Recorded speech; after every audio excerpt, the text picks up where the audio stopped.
자, 백년 전쟁의 개요를 좀 볼게요. 자, 봉건제를 이루고 있는 두 축은 영주제하고 주종제이다. 자, 앞서 이제 설명한 농촌의 변화가 어, 영주제의 몰락과 관련된 것이라면 주종제의 몰락은 왕권 강화 중앙 집권화로 이제 볼 수 있다. 그래서 주종제의 가장 큰 특징은 하나가 공권력 해체와 지방 분권화고 할 수 있기 때문이다. 자, 이러한 중앙 집권화를 잘 볼 수 있는 사건은 백년 전쟁이다. 그래서 백년 전쟁은 1337년부터 1453년까지 무려 116년 동안 잉글랜드와 프랑스가 벌인 전쟁을 말한다. 물론 이 기간 내에 전쟁을 벌여줬던 것도 아니었고 각자 국내 상황에 따라 휴전과 개전을 반복했다. 100년이란 긴 기간 동안 벌어진 전쟁으로 전쟁 이전과 전쟁 이후의 사회가 크게 달라졌다. 자, 그래서 백년 전쟁은 봉건적 토지 소유가 원인이라는 점, 그리고 초기 전투가 기사가 중심이었다는 점에서 초기의 봉건적 전쟁의 성격을 가지고 있었으나, 그러나 전쟁이 끝났을 때 해당 국가 잉글랜드, 프랑스가 중세 봉건 국가에서 벗어나 중앙 집권으로 발전함에 따라서 각각 서로 다른 민족 의식을 보이게 된다. 그래서 중세에서 이제 시작했지만, 봉건적 성격을 시작했지만 중앙 집권적 국가로 바뀌었다. 이렇게 보시면 돼요. 자, 그다음에 그 밑에 있는 내용은 이제 그 백년 전쟁 배경 관련된 내용이에요. 앞에 이제 내용들 이제 설명했으니까 쭉 읽어보기만 할게요. 자, 1328년 사제 4세가 아들을 낳지 못하고 사망함으로써 그 프랑스 카페 왕조 직계가 대가 끊겼다. 찰스 4세는 이제 필립 4세의 세 번째 아들, 막내 아들이죠. 자, 이리하여 이제 왕위에 가장 가까운 남자 상속자에게 돌아가야 되는데 왕위 계승권자는 필립 4세의 조카인 반려병자에게 필리프와 필립 4세의 외손자인 잉글랜드 국왕 에드워드 3세였다. 자, 에드워드 3세는 여성이 왕위에 오르는 것을 불가능하다고 하더라도 요거는 이제 앞에서 얘기한 것처럼 무슨 법 때문에? 샬리카법 때문에. 이 샬립가법은 나중에 이제 근세 들어와서 마리아 테레지 있죠. 이 마리아 테레지가 왕이 올라가는데도 또 걸림돌이 돼요. 왜냐하면 그 조건이 난기 혈통의 남자야만 황제가 될 수 있거나 왕이 될 수 있다라는 규정 때문에 그런 거죠. 자, 그때 다시 얘기를 해보기로 하고 어 그래서 이제 불가능하도 그 여성의 아들은 왕에 오를 수 있다고 주장했다. 자, 그래서 이제 그러나 프랑스에 있던 반려와 백장 필리프가 멀리 떨어져 있던 에도보다 유리했다. 그야 1328년 반려왕자에게 필리프는 재빨리 파리에 진입해 왕위를 계승하였다. 자, 근데 이것이 국가 전쟁에 연결되지 않죠. 멀리 떨어진 에드워드는 어쩔 수 없이 어, 없는 일이기 때문에 일단은 이제 숭하고 그 필립 4세한테 이 신설을 이제 하게 되죠. 충성의 맹세를 하게 되죠. 자, 그다음에 또 상황이 악화된 것은 두 번째인 프랑드 지방이에요. 프랑드 지방은 여러 도시에서 수공업자들이 발생한 것을 빌미로 프랑스 공항이 프랑드 지방에 대해 간섭을 강화하려 했기 때문이다. 프랑드 지방은 모직물 산업이 발달한 지역으로 모직물의 원료가 되는 양모를 잉글랜드에서 수입하고 있었으므로 잉글랜드와 이해관계를 공유하고 있었다. 자, 잉글랜드 국왕으로서 프랑스 공항이 프랑드 지역에 대한 지배력을 강한 것을 묵과할 수 없기 때문에 두 국왕의 관계는 더 악화되었다. 자, 거기에다가 이제 또 세 번째 문제는 중세적 토지 분권 관계에서 나왔죠. 분권적 토지 보유에서. 그래서 잉글랜드 국왕은 오래전부터 프랑스 왕의 봉신이었다. 왜냐하면 이제 노르만 왕조를 세운 원년부터 앙주베 거쳐서 플랜테지네트 왕조 있죠. 예. 그리고 이제 그 또 헨리 2세 같은 경우에는 알리에노 예, 알리에노가 결혼하면서 그 지역인 또 아키테 지역을 또 보유하게 되죠. 그래서 그 잉글랜드 국왕이 프랑스의 아키테 봉투를 이제 보유하게 되는데 자, 이 외에도 뭐 혼인이나 상속, 봉토 공환 등등 해갖고 그 당시 영국 안에 그 프랑스 안에 잉글랜드 영토가 되게 많았어요. 예. 특히 이제 핵심적인 땅은 프랑스 남부의 가스코너 지역이야. 예. 이 지역은 끝까지 뭐냐면 계속 영국으로 남아 있었죠. 다른 지역 같은 경우에는 뭐 그 필립 2세의 뭐 구비 전투나 등등 해갖고 다 날라갔지만 요 일대는 계속 영국 영토였어요. 잉글랜드 영토. 그럼 여기에서 살펴볼 게 뭐냐면 잉글랜드 왕하고 영국 왕의 관계야. 이게 이제 여기 뒤에 나와 있죠. 자, 이 봉건제에 대해서는 잉글랜드 국왕은 영국 왕의 신하죠. 잉글랜드 국왕은 프랑스 왕의 신하잖아요. 네. 근데 이 말은 잉글랜드가 프랑스의 신하 국가다 의미가 아니야. 그러니까 이제 동양식으로 얘기는 프랑스가 항제국이고 잉글랜드는 제후국이다 이런 의미가 아니에요. 왜냐면 봉건 관계라는 거는 국가와 국가의 공적 관계가 아니에요. 앞에서 말한 것처럼 사적 의무 관계, 권리 관계거든요.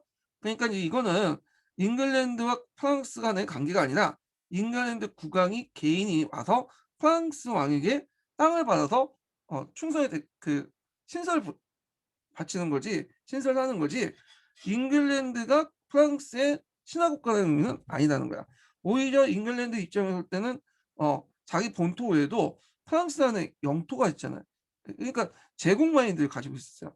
그리고 심지어는 그 영토를 바탕으로 해서 잉글랜드 제국을 좀 더 확장시켜야겠다. 그런 생각까지 갖고 있었죠. 자, 그래서 그 관련된 내용 한번 읽어볼게요. 봉건제의 이러한 영지 보유는 일반적인 것으로 이는 잉글랜드 국왕이 프랑스 국왕의 신하임을 의미하지만 그렇다고 해서 잉글랜드가 프랑스의 신하 왕국이라는 의미는 아니었다. 봉건제 아래에서 봉토를 주고받는 것은 개인적 일이기 때문에 이 개인적인 거예요. 국가와 국가 간의 일이 아니에요. 이거는 잉글랜드 왕이 가스코너 공작력을 보유한 것은 잉글랜드 왕으로서 보유한 게 아니라 잉글랜드 에드워드 3세의 개인으로서 한 기사로서 보유한 거야. 그래서 이 당시 잉글랜드 왕은 단지 브린트 섬 일부를 지배하는 왕이 아니라 국가적 입장 볼 때는 대륙에 있는 노르망디와 가스코너에 있는 강대한 영토의 보유자였다. 그 잉글랜드 왕이나 그의 신하들은 그 자신들의 통치 영역이 브리튼 섬에 시작하여 대륙의 피레네 산맥에 이르는 강대한 제국이라고 생각했다. 이렇게 보고 있다는 거죠. 자, 근데 여기 좀 잘못된 게 뭐냐면 노르만디 부근은 이미 앞에 설명한 것처럼 부빈 전투 이후 다 날라갔어요. 이 전투는 조낭이 상실됐죠. 예, 그래서 주로 이 지역은 이 가스코너 지역이 이제 주요 뭐냐면 영토였죠. 자, 그래서 이제 이렇게 이제 보시면 될 것 같고, 자, 한편 그 프랑스 국왕들은 12세기 말 이래 줄기차게 왕령제를 획득했는데 이 과정에서 제후들과 충돌이 피할 수밖에 없었다. 따라서 잉글랜드 국왕이 프랑스 내부의 본토를 보유하고 있는 한 프랑스 국왕과 필립 잉글랜드 국왕의 충돌 예정된 이었다. 1428년 반려와 백작이었던 필리프 6세로 왕이 올랐을 때도 마찬가지로 프랑스 국왕은 잉글랜드 국왕에게 봉신으로서 충성의 맹세를 할 것을 요구했고 이에 대해 이제 잉글랜드 국왕은 했긴 했는데 문서상에 서약만 한 거야. 직접 오지 않고. 자, 이에 프랑스 왕은 군사적 봉사를 포함하는 충성의 맹세가 아니라는 이유로 1437년에 가스코너 공작력을 몰수하기 이뤘다. 에드워드는 이에 반발하여 군대를 파견함으로써 전쟁이 시작됐다. 자, 이러한 점을 볼 때 한 국가의 왕이라도 다른 국가 영토에 토지를 보유할 수 있는 봉건적 토지 소유 방식 때문에 전쟁이 반발했죠. 그래서 이런 측면일 땐 처음에는 중세적 요소로 시작한 거예요. 제가 표에서 그 시작할 땐 중세적 요소 때문에 시작했다고 했잖아요. 근데 끝에는 근대 국가의 어떤 틀이 마련했다고 했죠. 예, 처음과 끝이 좀 달라요. 자, 그다음 뒤에 넘어가서 자, 중세적 전투 방식 한계. 자, 이 중세적 전투 방식 한계는 어, 앞에서 이제 얘기했던 세계 전투에서 보이죠. 크라이스 전투, 포아티에 전투, 그다음에 아젠쿠라 전투. 이 전투는 영국과 프랑스가 대립한 전투인데 예, 영국군은 주로 보병, 궁수들, 요모라고 하는 그들 중심이고 프랑스 같은 경우에는 중장 보병, 중장 기병이죠. 그리고 또 이제 거기다가 일부 보병이 있는데 이런 대부분 용병들이죠. 창병이나 군수병들 이제 이런 상태인데 자, 그런데 싸움은 매번 영국이 이겼어요. 예. 프랑스는 상당히 비효율적이에요. 왜냐면 여기 이제 그 밑에도 쭉 설명돼 있지만 이런 식으로 싸운다고 했죠. 대개 보면 언덕 위에 영국군이 있고 잉글랜드군이 있고 아래에 프랑스 그 기사병들이 있어요. 예. 그리고 위로 올라가 얘네들이. 근데 얘네들이 이제 무거운 거 가지고 그 올라가면 말을 타고 올라가든 버리고 가든 상당히 뭐야 힘들죠. 그러니까 영국 군수들이 여기 와서 막 화살을 날려요. 날리면 그 당시에 화살이 맞잖아요. 그러면 이 화살이 그 두꺼운 감옥을 뚫거나 뚫지 않더라도 그 뭐냐면 말을 맞춰 가지고 그 기사들을 떨어뜨려. 그러면 기사들이 중무장한 그 상태에서 떨어지면 어떤 문제가 일어나냐면 움직이질 못해요. 일어나기 힘들어. 육중한 가복 때문에. 그러면 그 뒤에 이제 영국군들 보병, 도끼병들이 와 가지고 창병들이 와 가지고 그 갑옷에 보면 이렇게 딱 열리는 거 있죠. 예 열리는 걸 딱 제낀 다음에 거기에다가 인제 뭐냐면 그 창을 아니면 도끼를 그냥 꼽아 놓는 거죠. 자 이런 식으로 해 갖고 인제 이 세계 전투는 이런 식으로 프랑스 중장기병들이 다 깨져, 기사도 중심으로 한. 근데 이런 그 형태가 어떤 형태냐? 중세적인 어떤 전투 형태죠, 이런 것들이. 그래서 프랑스는 한동안 백년 전쟁 초반기 때 전반기 때 이런 전투 방식을 계속 유지하고 있었던 거예요. 예. 한번 읽어 볼게요.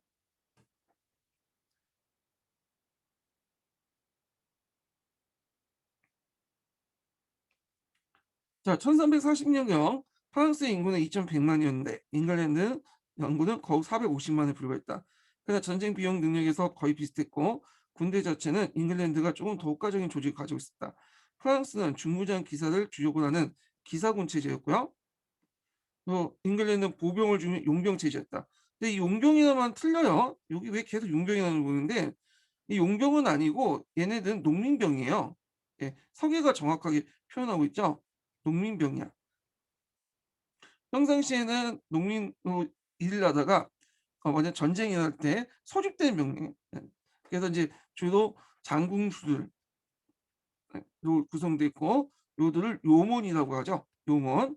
나중에 이게 계층의 이름이 되죠. 자 전술에 있어서 잉글랜드는 더욱 효과적으로 전술을 사용했다. 프랑스의 경우 군대가 무리를 이루어 차례로 공격하는 거야. 이게 무슨 말이냐면 재파 공격이라고 하는데 대개 보면 중무장 이제 기사들이 기병들이 이런 식으로 해 갖고 이제 적을 공격할 때 예 얘네들이 적이에요. 얘네들이 한번 돌진해. 그럼 얘가 소모돼서 나가잖아요. 그 뒤에 또 있는 애들이 돌진해. 소모돼서 나가고 이런 식으로 나가는 거야. 예. 자 그래서 인제 이런 방식으로 인제 공격하는 형태였고요. 자 그리고 궁사들 있죠. 프랑스군도 이제 그 뭐냐 하를 쏘는 궁사들이 있는데 궁사들이 그 뭐냐면 기병대 보호를 받지 않고 그냥 단독으로 인제 있었어요. 그러다 보니까 적의 기병이나 보병한테 공격에 취약하죠, 얘네들이. 예. 근데 이제 이에 반해서 그 당시 인제 그 잉글랜드군 같은 경우에는 어떤 식으로 배치하냐면 기병들이 있으면 기병 중간중간에 궁사들을 배치해요.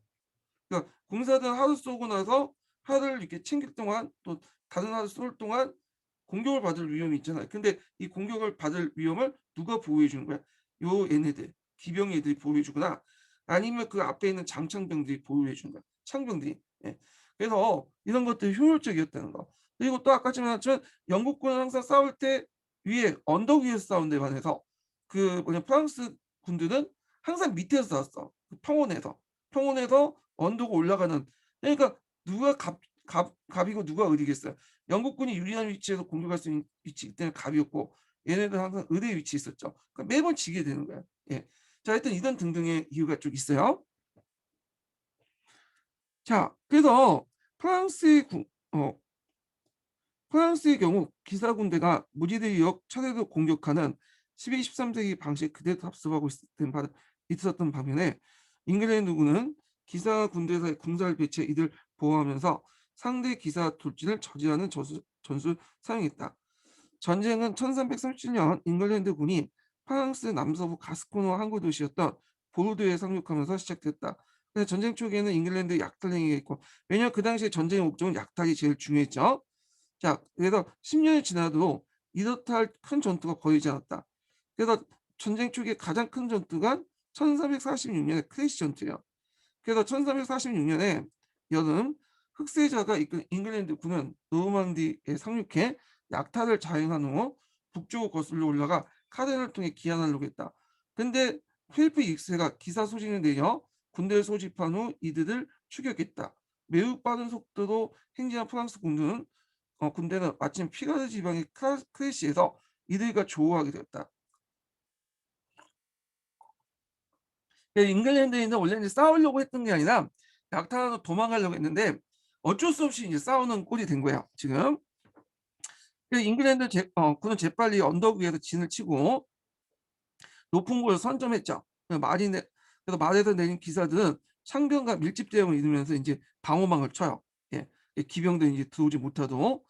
그리고 양쪽에 장군 부대를 설치했는데 이런 형태야.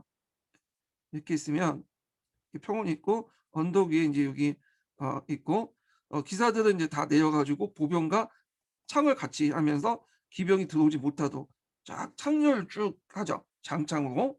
그러면 여기 있고 여기에다 뒤에 이제 뭐냐 롱보우들이 있는 거야. 근데 얘네들 이제 기사들이 이제 보고 돌진하는 거지. 12세기 방식으로 이렇게 기어오는 거야. 그러니까 이게 무리가 있는 거지. 여기 높은 산을 어떻게 기어올라? 하여튼 말 타고 기어 올랐는데 이 롱보우들이 이제 이렇게 와가지고 쏘니까 얘네들이 맞고 떨어져 나가고 그리고 나서 요 있었던 이제 보병들이 쭉 나와가지고 얘네들 뭐냐면 헬멧을 도끼로 까고 창에다 이렇게 머리를 박는 방식으로 승리를 하게 된 거예요. 자, 하여튼 이런 방식으로 진행이 됐어요. 이 방식이 약간의 좀 차이는 있지만 뒤에 벌어져 있는 이제 포아테 전투나 그다음에 아첸쿠라는 전투와 비슷해요. 이 방식이야 항상. 예. 그래서 하여튼 좀 읽어볼게요. 잉글랜드군은 언덕 위에 진을 쳤다. 말에서 내린 기사와 창병이 밀집 대응을 이뤘고 이들은 양쪽으로부터 장군 부대를 설치했고 오후 늦게 크레시에 도착한 프랑스 군대는 적을 보고 주저해서는 안 되는 기사도 정신에 투철하여 지체 없이 언덕에 달려 들어갔다. 말 타고 올라간 거예요. 근데 이제 몇몇 무리 속에 이뤄져 차례도 올라갔으므로 잉글랜드는 장군 앞에서 희생됐고 이 전투는 기사를 중심으로 이루어진 프랑스 군대의 수적 우세에도 불구하고 완전히 패배를 하고 말았다. 자, 잉글랜드 군이 언덕 위에 있는 프랑스 기사 군대가 어, 언덕에 있고 프랑스의 기사 군대가 소금을 무리에 지어오르는 이런 전투 형식은 15세기까지 지속됐다. 그러니까 요 전투에서 패배하고 뭔가 달라져야 되는데 그 외에도 달라지지 않고 거의 아젠쿠나 전투까지 계속 이어갔다는 거야. 어? 자, 그다음에 1438년에 흑사평이 또 유럽에 강타를 하게 되죠. 잠깐 이제 소강 상태에 있다가 그러나 1455년에 잉글랜드군이 다시 프랑스 남부 카렌을 상륙해요. 다시 이제 공격해 들어오게 되죠.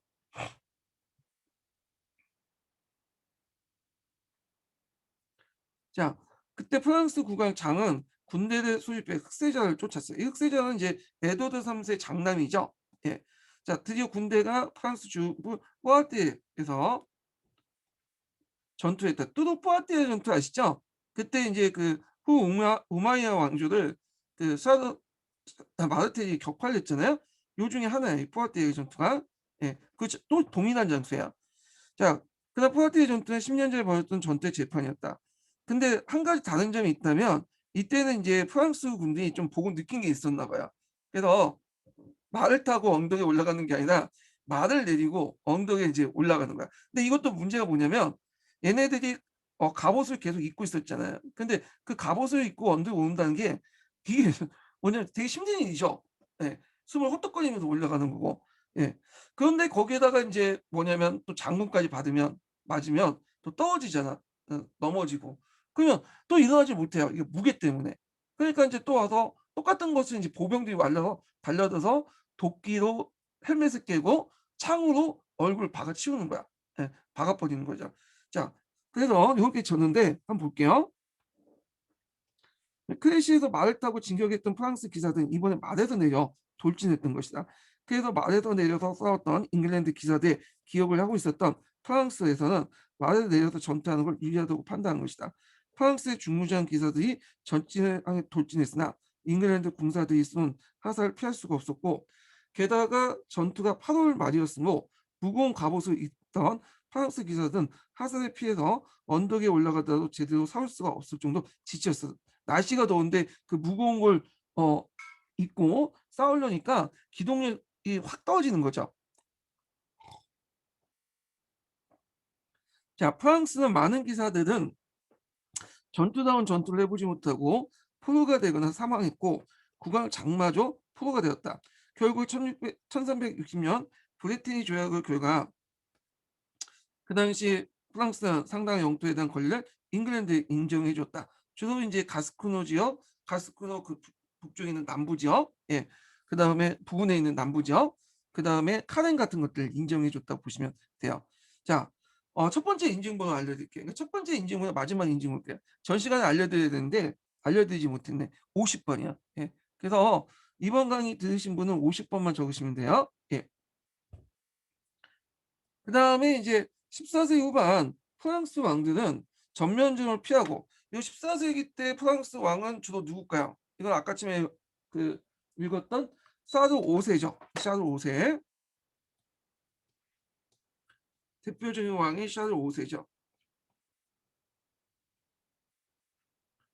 자, 이 사람은 전면전 피하고 그 일종의 게릴라전을 펼치면서 영토를 회복했고요.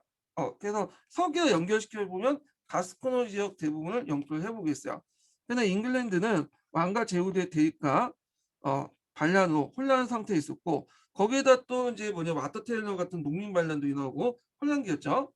자, 그래야 전쟁은 소규모 전투만 벌어진 일종의 소강 상태에 있었는데 그걸 깬 게 이제 15세기 넘어와서 상황이 바뀌었는데 그당 잉글랜드 리처드 2세가 폐위되고 왕위는 헨리 4세에게 양이되었다. 자, 이후 등장한 것이 헨리 5세다. 예. 헨리 5세는 그 호전적인 인물로서 다시 노르망디를 이제 침입했고 한편 이제 프랑스에서는 미치광이형 6세가 되죠. 이 정신병에 걸린 정상적인 통치가 어렵고 그 다음에 이제 이에 따라 삼촌들이 대립 통치를 하고 있었고 또 앞에서 언급한 것처럼 두 개 파가 싸웠다고 했죠. 오르레안파와 브루그노파가 지네끼리 막 싸우고 있었던 거야. 예. 그래서 이제 이미 상황적으로 볼 때 잉글랜드가 유리하고 프랑스에게 불리한 상황이었어요. 자, 1415년 잉글랜드 국왕 헨리 5세는 그 당시 노르망디에 상륙하여 전쟁을 제기했다. 그러나 곧바로 잉글랜드 군이 전염병에 걸리면서 아마 이게 전염병이 흑사병의 일종이었을 거야. 본국에 귀환하고자 했다. 프랑스군은 여전히 소집령에 따라 지켜져 있으므로 왜냐하면 여기는 이제 앞에서 언급한 것처럼 얘네들 주 뭐냐면 병종이 기사였거든요. 예, 기사들. 예. 그 이제 기사들 같은 경우에는 그 소집을 해야지 와. 근데 앞에서 이제 잉글랜드는 롱보로 구성된 보병들이죠. 물론 일부 기사들도 있겠지만 얘네들도 이제 얘네들은 곧바로 징집해 갖고 곧바로 동원될 수 있는 시키는 거야. 근데 기사들은 곧바로 이제 동원되는 게 아니라 소집해서 얘네들이 올 때까지 기다려야 돼. 그러니까 병력 동원 속도가 잉글랜드가 훨씬 더 빨랐던 거야. 예, 요게. 하여튼 시간이 걸리긴 했지만 잉글랜드군은 재빨리 이동하지 않았으므로 아젠크로에서 잉글랜드군을 맞았는데 이 아젠크로 전투 또한 똑같아. 크레시아 프라디아 전투처럼 재판이었는데 잉글랜드군은 군사들 양쪽에 배치한 가운데 기사와 창병을 세웠다. 그래서 프랑스 군대 역시 기사도 입각해서 버렸다. 프랑스의 석공사 같은 경우에는 이제 여기 제노바 석공사들이에요. 얘네들은 용병이거든요. 예. 얘네들은 이제 근데 보통 이제 석공사들이니까 석공에서 노 아시죠? 노를 이제 석공이라고 하는데 하여튼 노병이나 하여튼 이런 군병들은 그 앞에 방패방위가 있어야 돼. 뭔가 기사가 있거나 뭐 그렇게 보호망이 있어야 돼. 창병이 있거나 그래야 안전하게 창을 쏠 수 있어요. 하를 쏠 수 있죠. 근데 이 석공사들이 앞에 방패막이 하여튼 기사나 그냥 창병 같은 게 없고 단순한 방패만 몇 개 막아놨어요. 만약 화살 쏘고 상대방 화살 쏘면 피할 수 있는 공간. 근데 때마치 이 석공사들이 그거를 안 가지고 왔어. 예. 그래서 등등 있고 그래서 이런 것들 때문에 이제 화를 쏠 수 없는 그런 상태였고 거기에다 또 비까지 내렸어요. 근데 중무장 기사들이 그 언덕을 이용해서 비까지 내리는 상태에서 올라가려니까 어떻게 됐어요? 빠졌겠죠, 진흙탕에. 자, 그러니까 이제 또 무건 화살 받고 무건 그 인근의 화살을 맞고 무공 갑오에 지쳐갖고 또 쓰러지게 되고 그래갖고 결국에는 잉글랜드 진영에 도달한 기사들은 다 지쳐 싸울 기력이 없었고 이틀만 돌려서 또 와서 보병들이 그 당시 도쿄 깨고 해물 깨고 그다음에 또 열어 제낀 다음에 머리를 이제 창으로 찍는 그런 방식으로 승리하게 된 거죠. 자, 하여튼 크레시나 포아티에 아콜장의 전투에서 이르기까지 중무장 기사를 중시한 프랑스 전술이 빈번한 패배를 가져왔다. 자, 이는 중세의 봉건제에 입각한 군대는 전쟁에 승리할 수는 없음을 보여주고 있다. 자, 아젠코르 전투에서 프랑스가 패배함으로써 브루고노의 실권을 장악하게 브루고노 공작의 실권을 장악했고, 이때 브루고노 공작은 누구한테 붙었다고 했죠? 영국한테 붙었어. 잉글랜드. 예. 자, 그래서 트로아 조약을 맺게 되죠. 자, 이 조약에 의해서 프랑스 왕비였던 이자보는 세자 사들이 사생하라고 진술 강요받았고, 이에 따라 세자 사들이 그 사들 왕세자가 프랑스 왕위권 박탈당했다. 첫 번째죠. 이건 뭐 서계 내용과 똑같아요.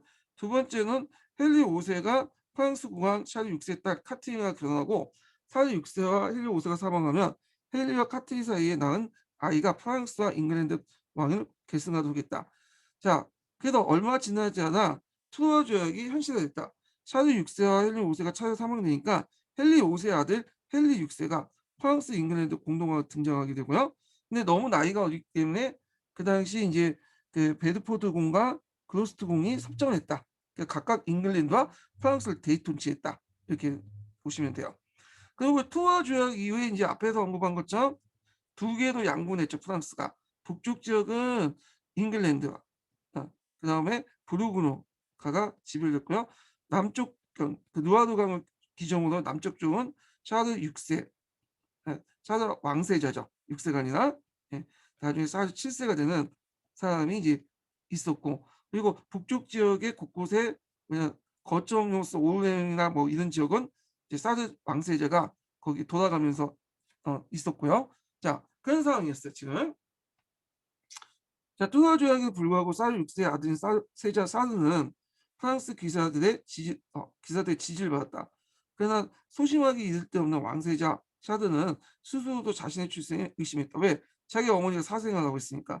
그러니까 어머니가 딴 남자하고 자기 아버지가 아니라 아버지가 생각하는 그 사드 6세가 아니라 딴 남자하고 놀아나고 자기는 낫다고 생각했기 때문에 그런 거죠.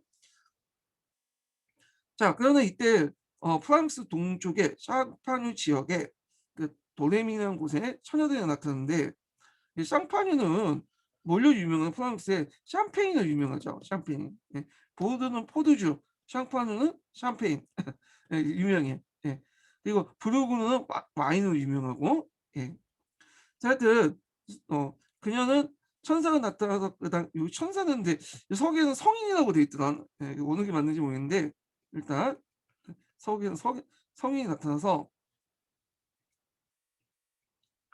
그다음 신흥의 성에 포위당했던 사자들 구해 냉수까지 가서 대관실 치는 계시를 받았다. 처음엔 누구도 그녀의 말을 믿지 않았으나 달리 방법이 없었던 프랑스 기사는 거의 포기하는 심정으로 소수의 군대를 딸려보냈다. 그러나 놀랍게도 그녀는 신흥의 포위를 뚫고 세자를 구했다. 시골 처녀 그것도 군사훈련이라고 받아보지 못한 처녀가 무거운 갑옷으로 무장한 채 말을 타고 적재에 들어가 불가능해 보였던 일을 해냈던 것이다. 프랑스인들은 기적이 아니고서야 가능하지 않으리라 생각했으며 잔다르크가 계시를 받았다 믿고 있었다. 자, 그야 신이 자신의 편이라고 믿게 된 프랑스군은 이런 말은 이제 약간 역교동 관련돼서 제가 감정이입 관련된 데서 문제를 낼 만한 소재일 것 같아. 제 생각에는요. 예, 그 계시를 받았다고 했다. 그래서 이제 프랑스 군대는 불과 몇 주일 만에 오르행을 비롯한 루아르 강변의 성문을 탈환했고 마침내 세자 사드를 모시고 랑스에 이뤘다. 그래서 1429년 7월 사드는 사드 7세로 즉위하죠. 랑스에서. 그래서 여기에도 멈추지 않고 파리까지 진격했으나 실패하고 꽁피안의 전투에서 영국 그 부르고뉴의 뭐냐면 포로가 되죠. 예, 이렇게. 자, 그렇게 했는데 근데 이 서강자 읽어보면 저만 그런 느낌이 드는지 모르겠지만 약간 이 저자가 그 뭐랄까요 잔다크를 상당히 뭐냐면 높게 평가하고 있더라고요. 예, 좀 약간 생각 외로. 자, 하여튼 읽어볼게요. 사드 7세는 포로가 된 잔을 구하려는 어떤 노력도 하지 않고 잉글랜드 압력 아래 열린 재판에서 잔은 마녀로 판결받고 하역에 처했다. 몇 년 뒤 사르치스는 교회 법정으로서 그 당시 1429년 판결을 번복하도록 했으나 이는 그녀의 예국적 행위에 감사하는 게 아니라 만약 그렇지 않으면 자기가 마녀한테 도움을 받고 즉위하는 사람이 되잖아요. 그러니까 이제 그걸 뭐냐면 그런 오해를 풀기 위한 거죠. 예. 자, 하여튼 그래서 이제 이렇게 했고 잔다르크가 죽은 뒤 전쟁이 지지부진했고 그다음 1435년에 아라스 조약을 맺고요. 요 사르치스와 부르고뉴 공작이 하였다. 요 아라스 조약도 외워두셔야겠죠.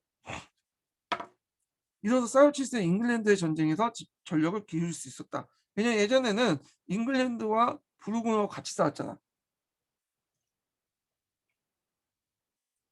두 명의 적과 같이 싸웠죠. 그래서 1450년에 노르만디의 포르미니에서 전투에서 마지막 잉글랜드군은 거의 물러났고 포르미니 전투에서 잉글랜드군은 과거와 마찬가지 들판에 진을 치고 프랑스는 과거와 달리 새로운 전술을 사용하는데 이게 되게 중요하죠. 이때부터 이제 대포를 사용해요. 먼 거리 대포를 적을 공격한 것이다. 그러니까 화살을 발사하는 그 유효사거리와 대포가 발사하는 유효사거리 차이가 나죠. 예. 그러니까 이제 프랑스군이 이길 수밖에 없겠죠. 그래서 그 타격도가 정확해서 잉글랜드 괴멸했다. 자, 프랑스는 노르만디 점령한 후에 보르두에서 승리를 거뒀고 그리고 1453년에 오직 카렌만 잉글랜드 수중에 남게 됐고 결국에 잔다르크가 결정적인 전세에 역전시킨 셈입니다. 근데 저는 좀 다르게 생각을 하거든요. 잔다르크가 전세를 유리하게 만든 거는 있긴 있어요. 근데 이런 일련의 승리가 꼭 잔다르크 때문에 한 건 아니에요. 앞에서 언급한 것처럼 상비군도 정비돼 있고 그다음에 이렇게 이제 포와 그다음에 그 총으로 무장한 새로운 근대적 군대도 만들었잖아요. 자, 이런 것들이 큰 승리를 이뤘던 거지. 잔다르크 때문에 승리했다? 전세를 역전시켰다? 그건 좀 무리가 있는 것 같아. 다만 이제 잔다르크가 그 당시 상당히 상징적 인물이고 후에 이제 프랑스인들의 어떤 민족 의식을 형성하는 데는 큰 영향을 줬던 거죠. 예. 물론 제 개인적인 판단이에요. 근데 여기 성황제 읽다 보면 약간 잔다르크를 좀 약간 생각 이상으로 미화시킨 부분이 있어요. 예. 그다음에 이제 앞에 제가 그 서기 강의할 때 잠깐 얘기한 잔다르크가 누굴 위해서 싸냐? 이거는 왕을 상징하는 국가를 위해서 싸운 거죠. 그래서 앞에서 예전에 주로 공건 제후들끼리 사적 이익에 따라 사적인 어떤 관계에 따라 싸운 게 아니에요. 그래서 공적인 관계에 따라서 싸웠다. 그건 중세 봉건적 관계가 근대적 관계로 바뀐다는 걸 변화를 보여주고 있다. 이 내용을 하고 있는데 자 한번 읽어볼게요. 자, 잔다르크가 가져다 준 것은 몇 차례 승리만이 아니었다. 잔다르크는 전리품을 위해서 싸우는 기사나 용병들과 달리 프랑스와 국왕을 위해서 싸웠다. 즉 공공의 선을 위해서 싸운 것이다. 이런 공의 개념은 로마 제국 이후 거의 찾아볼 수 없던 것이다. 그래서 중세 봉건 사회가 사적 관계에서 근거했음을 감안하면 이런 공공성의 등장은 중세 봉건적 관계에서 근대적 관계로 변화했음을 보여주고 있다. 예. 잠깐만요. 예, 잠깐만 좀 쉬고 계세요.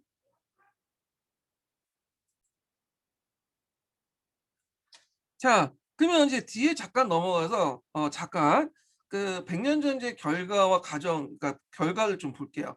이게 어디 있냐면 서강자 그 좀 넘어가야 돼요. 예. 몇 페이지 넘어가면 286 페이지. 286 페이지. 그래서 이제 근대 태동인데 이 근대 태동은 이제 뭐냐 백년 전쟁을 통해서 마련됐죠. 그래서 이제 영토의 통일성, 그다음에 상비군 창설, 그다음에 조세제도 확립, 요렇게 이제 세 가지로 이제 볼 수가 있는데 그리고 뒤에 이제 비잔티움 제국의 이제 멸망 같은 거 있는데 요거는 뭐 여기서 좀 제시시키고 자 영토의 통일성을 볼게요. 흔히 절대 왕정 국가라는 것은 동일한 영토를 바탕 영역 국가죠. 그러니까 혼재되어 있는 게 아니라 일정한 국경선을 가지고 국가를 이루는 영역 국가 형태요. 바탕으로 그 전 영토를 거쳐 균등하게 권력을 행사하며 다양한 형태의 도전을 받았을 때 이를 굴복시킬 수 있는 국가를 말한다. 자, 이렇게 하려면 이제 왕이 뭘 가지고 있어야 되느냐? 관료제와 상비군을 유지해야 되겠죠. 관료제와 상비군. 예. 근데 이 관료제와 상비군을 하려면 당연히 돈이 필요하죠. 돈은 어떻게 걷는 거야? 조세제도를 통해서 걷는 거죠. 그래서 그래서 이제 이러한 기준을 본다면 잉글랜드와 프랑스는 100년 전쟁을 거치면서 절대 왕정 국가를 되었다고 볼 수 있다. 왜냐 전쟁을 하려면 군대를 동원하고 돈을 걷어야 되고 그렇게 해야 되잖아. 그런 과정에서 이제 뭐냐면 이런 군대적 국가 시스템이 만들어졌다 보시면 될 것 같아요. 자, 100년 전쟁의 주된 원인이기도 했던 잉글랜드 왕이 프랑스 내 본토 보유는 중세 봉건제에서 일반적이었다. 따라서 잉글랜드와 프랑스 사이의 영토의 경계 또한 모호할 수밖에 없죠. 왜냐하면 앞에서 지도에 보는 것처럼 막 프랑스 영토 안에 막 잉글랜드 영토가 막 산재돼 있잖아요. 예. 그래서 이런 모호한 경계선은 100년 전쟁을 거치면서 점차 사라지면서 두 나라 경계가 선이 분명해졌고 전쟁이 끝날 때 잉글랜드 국왕이 보유했던 건 프랑스의 영토는 카렌뿐이었다.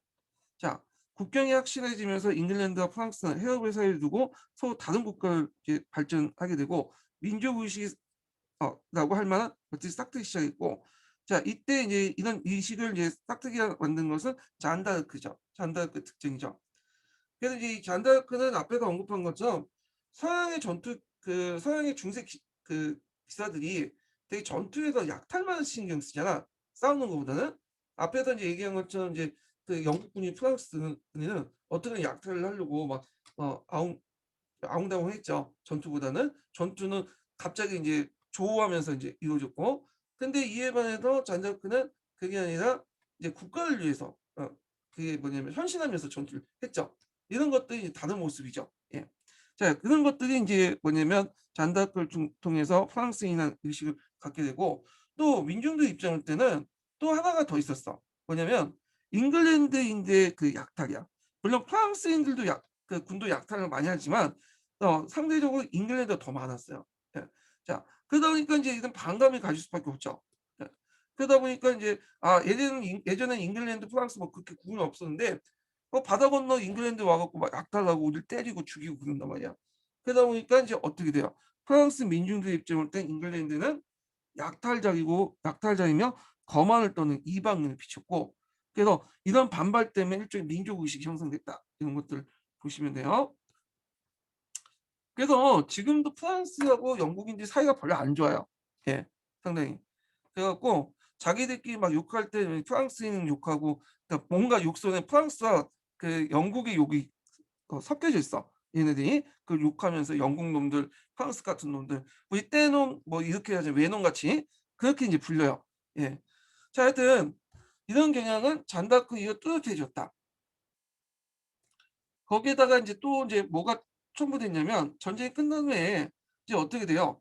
잉글랜드는 이제 뭐냐 영토가 거의 상실됐죠. 그러다 보니까 나기랑 이제 대륙과 상관없는 선명한 의식을 갖게 돼. 얘네들이. 그러니까 예전까지는 잉글랜드는 프랑스를 남부를 지배할 때 나는 제국이다. 잉글랜드 제국민이라고 생각했는데 그런 의식이 이제 없어지게 돼. 예.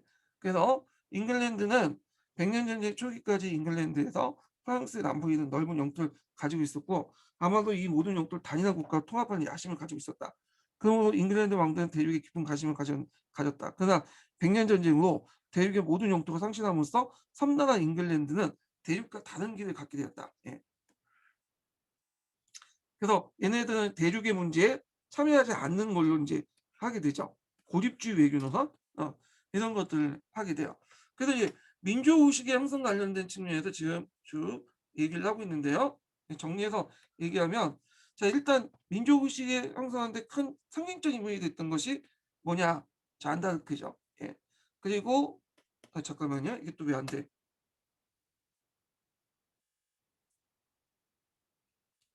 표현이 안 되네요. 예. 자 잔다르크고 잉글랜드인의 약탈 이런 것들 반발. 세 번째로는 아까 인제 그 100년 전쟁 이후에 그 영국인들 인제 섬나라라는 인식 이런 것들이 영국과 프랑스의 어떤 민족 의식의 형성에 영향을 줬다. 이렇게 좀 보시면 될 것 같아요. 자, 그다음에 정비 100년 전쟁 과정에서 프랑스를 중심으로 해서 뭐가 이제 정비되기 시작하면 상비군이 창설하게 돼요. 상비군이. 그래서 이제 중세 종말에 가장 뚜렷하게 보여주는 것이 전술적인 측면이다. 자, 기사도로 무장한 기사 군대 비효율성과 그에 따른 기사 군대 몰락이 그것이다. 그래서 크레시 전투와 포에티에 전투, 포아티에 전투, 아젠코난 전투에 이르기까지 프랑스 군대는 기사 중심으로 구성이 됐죠.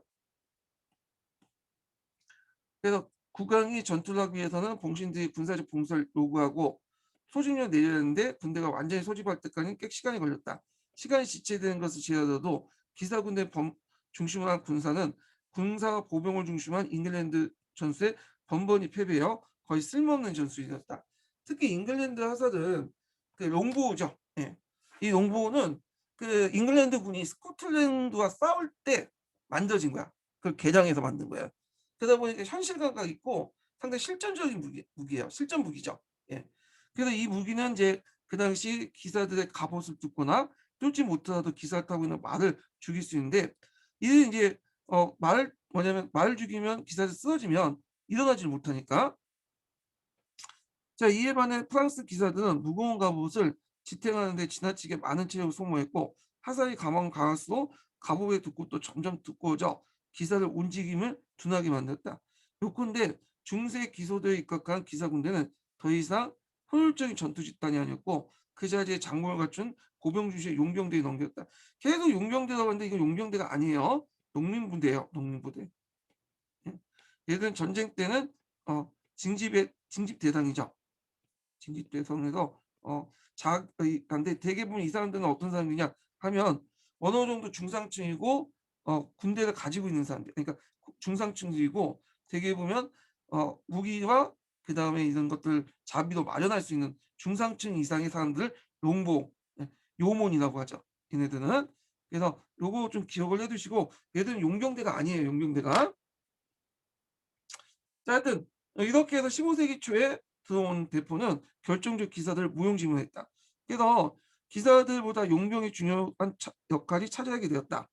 근데 이 용병들은 이제 프랑스에서 용병 많이 사용했거든요. 보병이라든지 보병이 있는 창병이나 그 다음에 뭐야, 예, 그 노궁 부대, 예, 왜냐면 그 노궁 하사 쏘는 부대 있죠. 가끔씩 이제 뭐냐 총 가지고 있는 머스켓 가지고 있는 그런 사람들인데 근데 얘네들은 이제 하여튼 아까 말한 것처럼 그 도둑제로 이게 변하고 나니까 이게 골치 아픈 문제가 됐어. 그래서 국왕 47세는 개론에서 얘기한 것처럼 12개 부대 상비군 칙령군을 만들죠.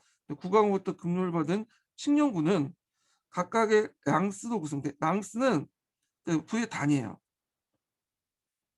그래서 유럽에서는 이 랑스라고 표현하구나. 이걸 영어 쓰면 랭스거든요. 프리랜스 아시죠? 프리랜스. 예. 랜스, 랑스라고 하는데 원래 이 프리랜스라는 의미가 그거잖아요. 예. 랜스라는 것은 이제 부대 단위죠. 자유로운 부대다. 그러니까 한쪽에 소속돼 있지 않고 그때그때마다 계약을 맺고 싸우는 부대. 그러니까 용병을 프리랜스라고 했어요. 그 당시에는. 예. 자, 하여튼 이 랑스는 그 당시에 이제 뭐 유럽의 부대 단위 명칭이고요. 랑스 하나는 기병, 검사, 군사, 시종 이렇게 6명 구성되었다. 각 칙령군은 하나의 지역을 담당하였으며 치안을 유지하거나 잉글랜드 점령지를 터하는 역할을 했다. 자, 이런 상비군의 탄생이야말로 신속히 이동할 수 있는 무력을 국왕만이 갖고 되었음을 의미한다. 그래서 이 국왕이라는 것은 국가의 어떤 상징적인 존재다. 이 말은 여러 군대들, 그러니까 무력들을 한 곳에 이제 뭐냐면 중앙에서 독점하겠다는 거예요. 국가 권력이. 예. 그래서 예전에는 무력이라는 것들이 여러 사적 권력을 위해서 분산돼 있었잖아요. 근데 이제 이때부터는 그 무력을 하나로 집중시키죠. 예. 왕이 상징하는 공적 권력을 상징하는 왕의 집중이 되는 거야. 예. 이런 것도 좀 기억을 해주시고, 자 이런 것들이 근대적 어떤 국가의 특징이잖아요.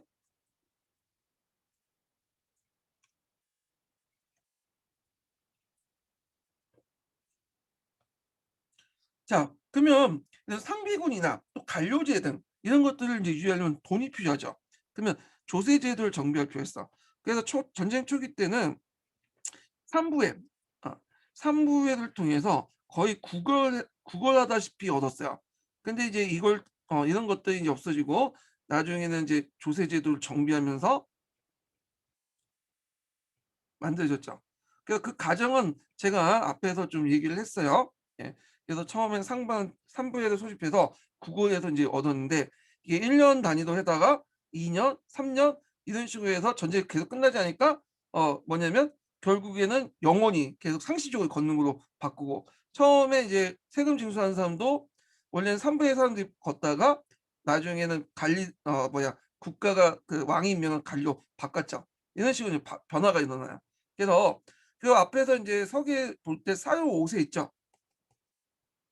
사유 5세 이제 개혁 중에 이제 뭐냐면 3 부에 거치지 않고 왕이 징수할 수 있는 권한 이런 것들을 얻게 되는데 요 과정을 거쳐서 얻게 되는 거예요. 예. 자 그럼 한번 읽어 볼게요. 자 14세기 이전까지 프랑스에서는 식민 전체에 항상 일정을 부과되는 세금이란 존재하지 않았다. 국왕은 자신의 영지에 나온 수입으로 살아가야 했고 전쟁이 시작돼 국왕은 왕국을 방어하는 자신의 노력에 모든 시민이 기여할 걸 요구했고 시민의 기여, 세금은 전쟁 같은 명백한 필요했을 때만 가능한 것이어서 처음 세금을 징수할 땐 그 기간 1년으로 한정했다. 그냥 1년 후에는 전쟁이 끝나지 않으면 세금이 다시 징수됐고 그 이후에 계속 전쟁이 안 끝나니까 계속 1년 단위로 하다가 1년에서 2년 그러다가 5년까지 바뀌게 돼요. 예. 징수액을 거듭하면서 마침내 1360년에는 징세 기간은 시민의 동의를 구하지 않았다. 이건 300을 거치지 않고 거둘 수 있다. 이런 식으로 이제 바뀐 거예요.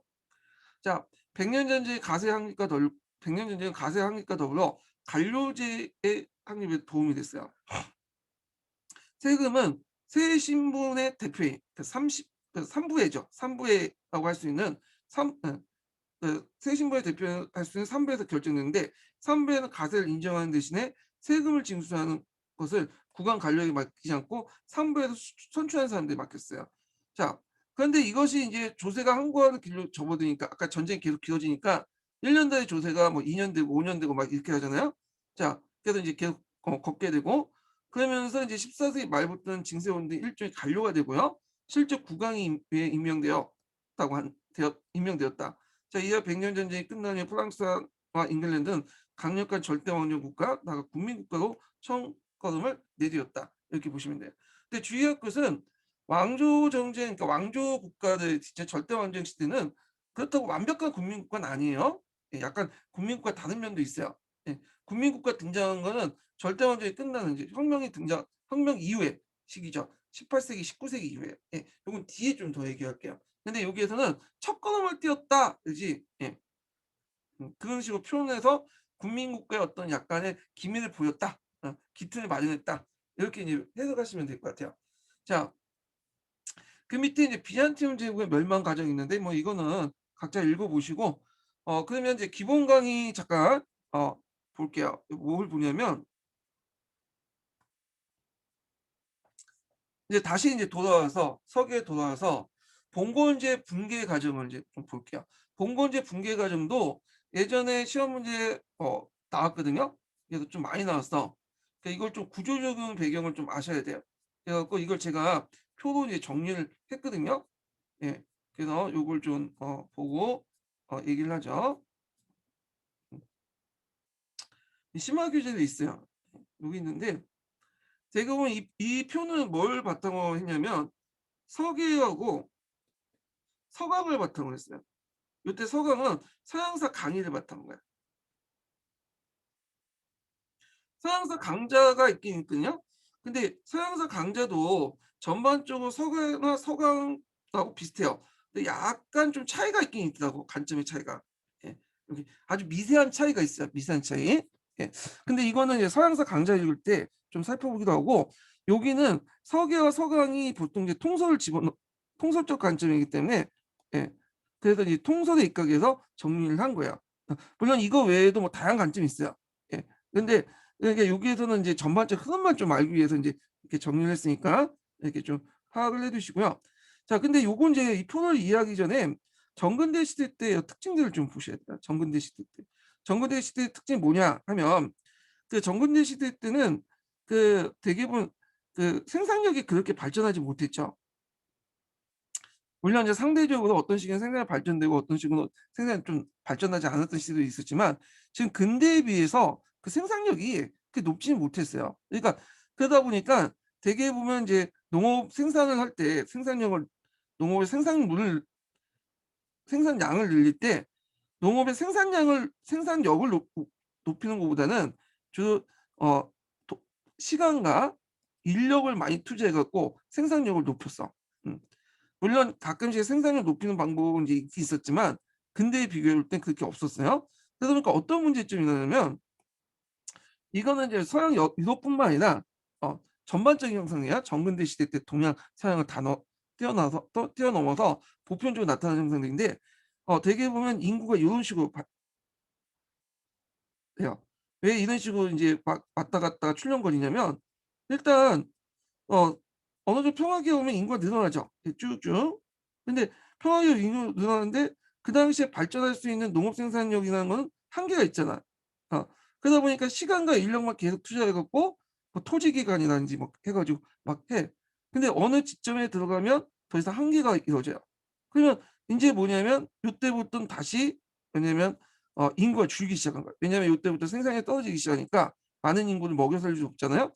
그리고 요때 또 뭐 유행병이 돌고 왜냐면 한 사람이 먹을 수 있는 양이 적다 보니까 면역력이 약해지잖아요. 그럼 어떻게 되겠어요?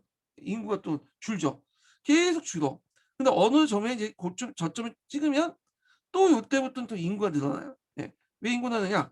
요때는 농업 생산력이 어느 정도 이제 회복이 되고 인구가 적다 보니까 인제 어느 정도 토지도 넓잖아. 그러니까 쪼금만 농사해도 많이 먹을 수 있죠. 많이 먹을 수 있죠.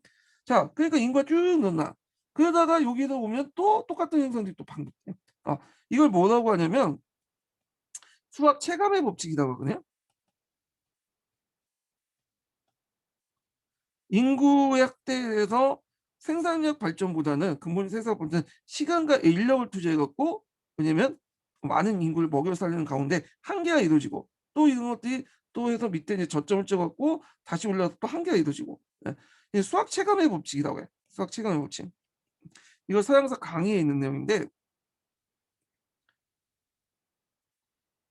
그리고 요걸 이제 누가 말했죠? 맨델스라는 사람이 만들었죠. 맨델슨이 이제 인구는 어 기하급수적으로 증가하는데 그 뭐냐 식량은 산수금수적으로 증가한다. 그래서 이런 함정이 이제 맨델슨의 그 뭐냐면 논리가 이런 식으로 정근대 시대에 통했어요. 근데 이런 논리가 깨지게 된 게 뭐냐면 산업혁명 이후야. 산업혁명 이후에는 인구가 급속하게 증가했잖아. 왜냐하면 이때는 시간과 인력보다는 생산력을 발전시켰어요. 이 당시 상업혁명을 바탕으로. 그래서 지금 이제 인구가 거의 70억이 달할 수 있었던 것은 높은 생산력 때문에 그래요. 근데 예전에는 생산이 적기 때문에 이 한계가 있었다. 이렇게 좀 기억을 해 두시면 될 것 같아요. 자 그러면 요런 그 표를 그 당시 유럽 중세에도 적용할 수 있어요. 이건요. 자 그 표를 보면요. 자 일단은 이제 고존장원기가 있어요. 고존장원이 9 세기에서 시작해서 민족 이동기죠. 제2차 민족 이동기 때 시작해서 11 세기 때 확립됐죠. 예. 그 노역지대를 봤던 고종 장원지의 요 시기고 요 시기는 뭐 그렇게 인제 볼 건 없고 언제부터 보냐면 11 세기 이후부터야. 자 이때부터 이제 인구가 증가돼요. 요기 인제 상이 인제 오기 시작한 거죠. 여기. 음. 요 표도 여기 상이에요. 자 인구가 증가되니까 생산력이 발전하죠. 물론 이때 생산력이 발전한 것은 앞에서 이제 근대적 측면을 볼 때는 좀 상대적으로 뭐냐면 그렇게 낮진 않아요. 예. 그렇지만 당시에는 좀 높았던 그 생산력 발전을 얘기하는 거고요. 그래서 이때 뭐 바퀴 달린 묵은 쟁기가 사용되고 산포제가 일반화되고 마적이 사용되고 철제 농기가 보급되고 식민법이 향상되죠. 예.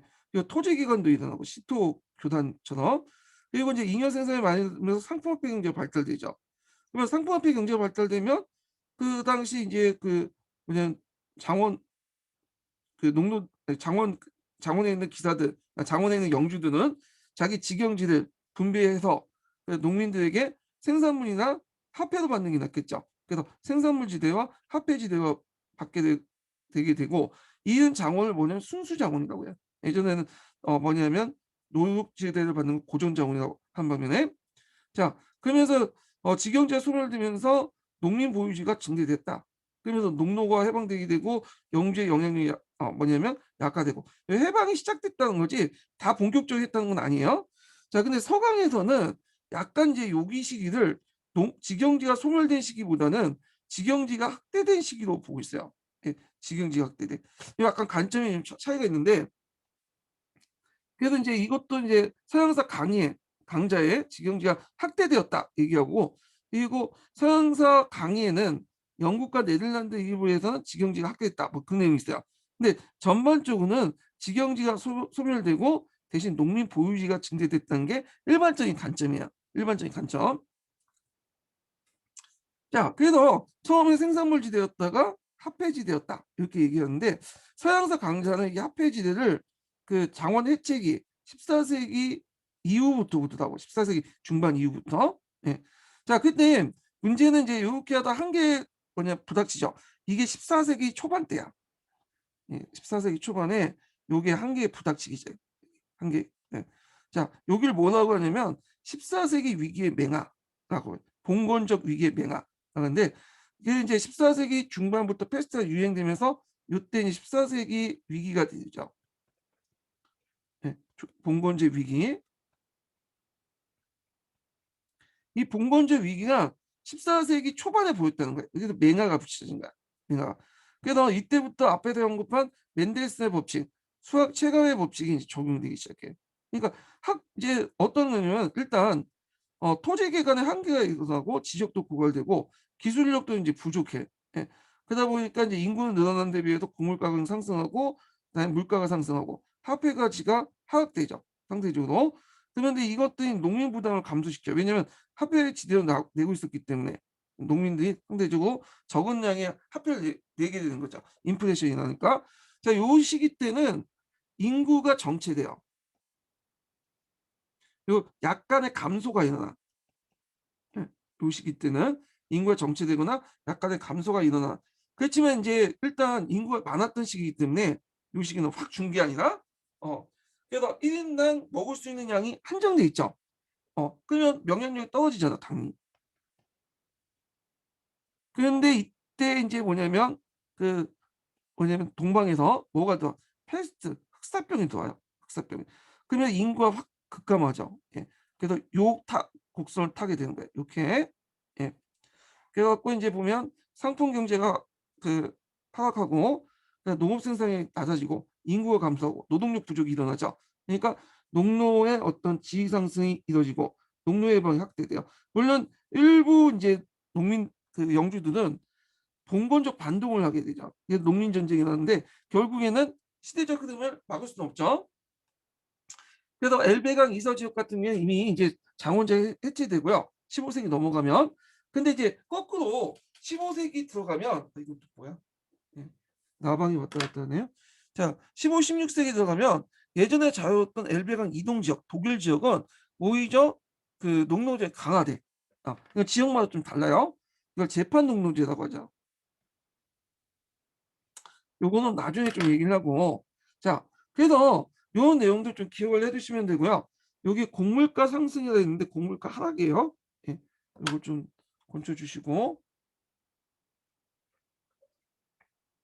자, 그래서 이제 서강자에는 어떤 얘기를 하냐면 곡물가가 하락됐기 때문에 예전에 생산물 지대를 받았는데 이제 곡물을 받으면 안 되죠. 예. 이거 가지고 남는 장사가 안 되니까 그래서 화폐 지대도 바뀌었다. 이렇게 돼 있더라고. 근데 서양사 강의나 이런 데서는 이미 인제 뭐냐면 13 세기 때부터 화폐 지대 급납화가 이루어졌다. 뭐 이렇게 얘기를 하고 있어요. 예. 그 관점이 다르긴 다른데 제 생각에는 그냥 요 표를 보고 이해하시는 게 나을 것 같아. 서양사 강자는 다른 관점을 좀 제시한 것 같아요. 제 생각에는. 읽어 보시면 알아. 미묘하게 좀 약간 차이가 있어. 예.